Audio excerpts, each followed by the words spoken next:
are the jokes they're not allowing me to do. What other Supreme Court decisions do you disagree with besides Roe v. Wade?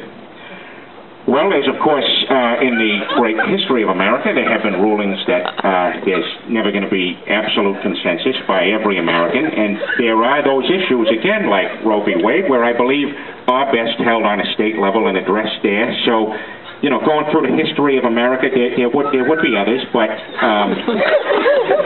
That's where that answer ends.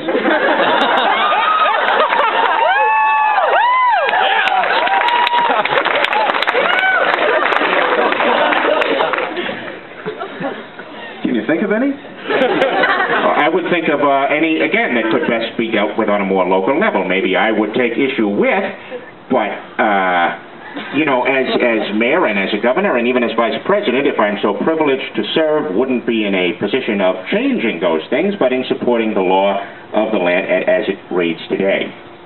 Can you think of any examples besides Roe v. Wade? Tyson versus Spinks? She didn't say that. That's me embellishing. This could be our vice president and possibly our president, and she answers questions like Chevy Chase. Katie, besides the Supreme Court Roe v. Wade, it is because of the term limit, and I think for some amount of time.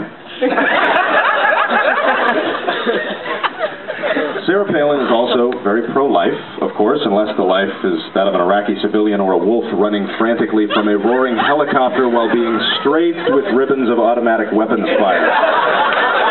Machine gunning animals from the sky as a political policy in Alaska. Isn't that cartoonishly evil? Is that something Jafar would do?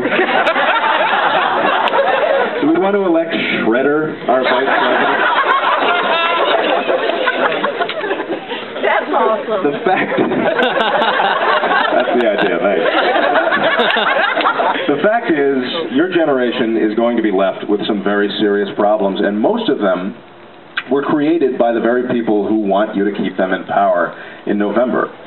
And I'm here today to ask you to tell them no. Show them you are young and smart by exercising a civil right that has not yet been taken away from you, your right to vote.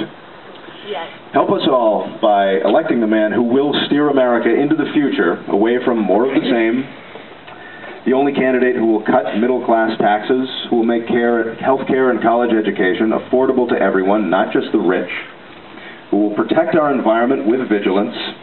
I ask you to exercise your right to vote early in Ohio. Please elect Barack Obama, our next president.